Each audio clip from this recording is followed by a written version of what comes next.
Stage 4 is never ending. That's the transformative stage where you're always making yourself better. You're improving yourself. You're expanding your future. And there's a great deal of abundance. This is WealthSmarts, where you will gain the financial capabilities and confidence to achieve the goals that matter to you. Now, here are your hosts, Richard and Matt. I don't know about our listeners at all, but I was always obsessed with those scorecards. So like going on and like lately, because I have a daughter, it's like, what Disney princess are you? So yeah, don't want to talk about that. Or like what video game character, whatever it is. You know those scorecards, or what's your personality type? Obsessed with them. I look at different scorecards. I'm sorry. Yeah. Okay, that's fair. Or we're always obsessed with like, what's the score of the game or something like that, right? All to say that we are obsessed with measuring things. So we are starting a new series and really introducing in this series one new resource we have, which is called the Wealth Builder Scorecard. And I'm going to let Richard talk about how this came about because it's actually really quite fascinating. Well, you know, I've been around a lot of wealth builders, and a lot of it came through 9 years being involved with an organization called Strategic Coach, founded by Dan Sullivan. And a number of years into the program, Dan introduced an idea called the scorecard mindset. And he said exactly what you said, Matt. He said, you know, we walk into like a sports bar, for instance, the first thing we look at the screen. What's the score? You know, and like you say, you want to know your score in a number of different areas that interest you. You know, when I'm looking at I want to know my fitness scores. I've got an Apple Watch that tells me my score. It doesn't tell me what I want to see, but it helps me to move ahead by always monitoring my score. And, you know, we started thinking about wealth builders. What makes up a wealth builder? And I had to go back into, you know, some of the materials with Strategic Coach and ask the question, okay, how can we structure a wealth builder scorecard? How do we measure the degree to which somebody strives or doesn't strive to be a wealth builder? And I went back to the basics of scorecard wording. And it begins with the very beginning state, which is not at all an encouraging state. And it's a state of a failure mindset. And that's where we feel sorry for ourselves. We feel that things are unfair. We react to things and we blame a lot. And that's not a great place to be because it's hard to jump out of that because you don't feel that there's any hope.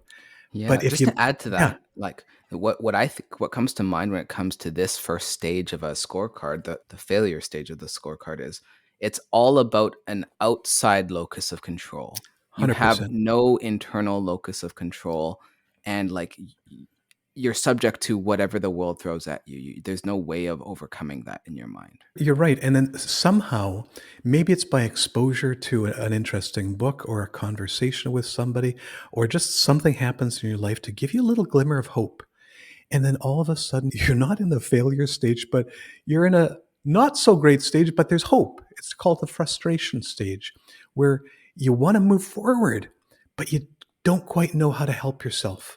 That happens with aspiring young wealth builders, right? They're frustrated in their progress, but they're open to ideas. They don't quite know how to start. It's still painful. They feel that they're deficient, that they're somehow lacking skills or characteristics, and they tend to be a little bit anxious. And with the right kind of coaching, the right kind of help, the right kind of tools, and openness to changing a mindset, they can ascend to the stage 3 of mindset improvement, and that is conventional success. And there can be a problem here in that we can get complacent and stuck. Like we might feel we will have reached a certain number of goals that we set, and hey, I've achieved those goals. I'm good now. Yeah, the one thing I want to talk about the conventional success model is like things that go along with it is you're conventionally successful by status, by lifestyle, by anything. So really you're still measuring yourself against others. You're comparing yourself against others. It's not, again, it's not internal control. It's okay, I'm more successful than this. I have this lifestyle compared to this, right? So it's still kind of one fueled by pride and ego, if I'm being quite frank, right? Sure thing. Sure thing. And I don't think there's anything particularly that wrong with comparison if we approach it in the right way, because if you're in a room and you feel you're top of the game, you're leader of the pack in that room, and you're happy with that, you're a big fish in a small pond. That can actually feel pretty comfortable, but something happens if you decide to jump into a big pond and you're all of a sudden you're a small fish. You either get discouraged or you get motivated.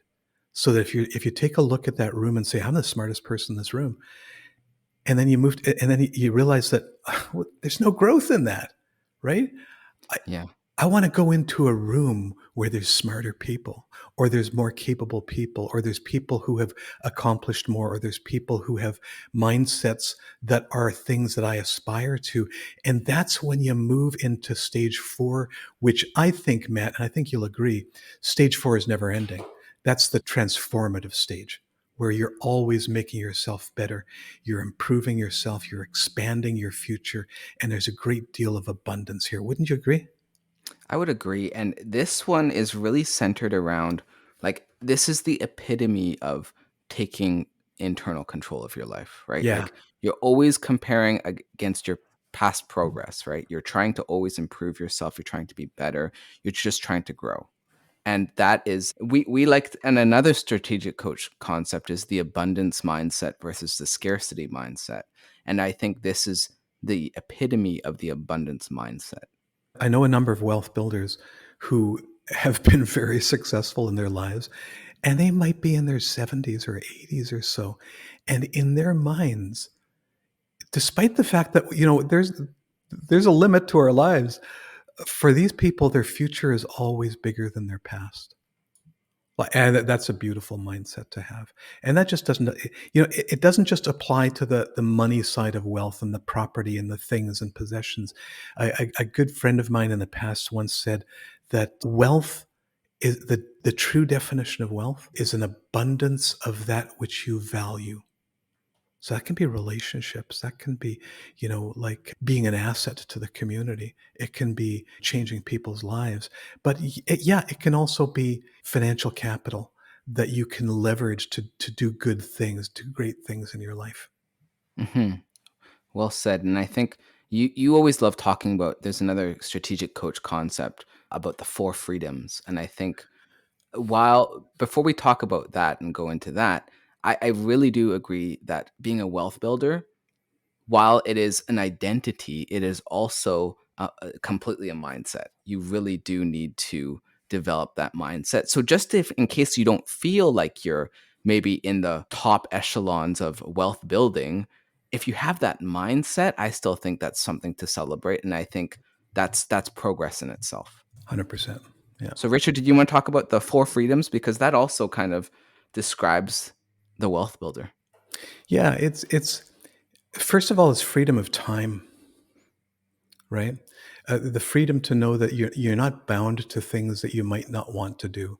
You've got freedom of time to pursue what you want to pursue. There's freedom of relationship, that you don't feel bound to a certain group of people that you feel you have to hang around, but you feel free to pursue relationships that will help you grow. So freedom of time, freedom of relationship, freedom of purpose, the freedom to, people always ask, well, what are you passionate about? What if you could not work? I mean, if you could work but not get paid, if you could do anything and not get paid for it, what would it would be that you're doing? Okay. So freedom of purpose and freedom of money is if you have enough financial freedom to pursue all the things that are important to you, to engage in the relationships that you want to engage in your purpose, and to make the most of your free time. All of these freedoms together are just transformative. Well said. So, with that, we kind of just wanted to wrap some context around our Wealth Builder scorecard. Now, I would really encourage everyone to take the Wealth Builder scorecard and kind of see where you score. It's on our website. It's the big button all over the place. So, enjoy. Yeah. The nice thing about the Wealth Builder Scorecard is that You can do it in just a couple of minutes. It doesn't really take too long. But we also provide a downloadable PDF that comes along with it. And it might be interesting to take your scorecard now, and we'd love as many people to do it as possible because we'd like to build up a data set of people who've taken the scorecard and kind of measure, you know, how everybody scores and give people an idea of how they rank against the whole data set, right? That would be exciting. But you can download it afterwards. The other thing is you can take the scorecard again in the future if you feel you've made some significant strides in your life. So it's something really great to always be measuring yourself by. Go take the Wealth Builder Scorecard. Yeah. Thank you for listening to today's episode of WealthSmarts. WealthSmarts is a joint production between WealthSmart Incorporated and Lion's Den Media.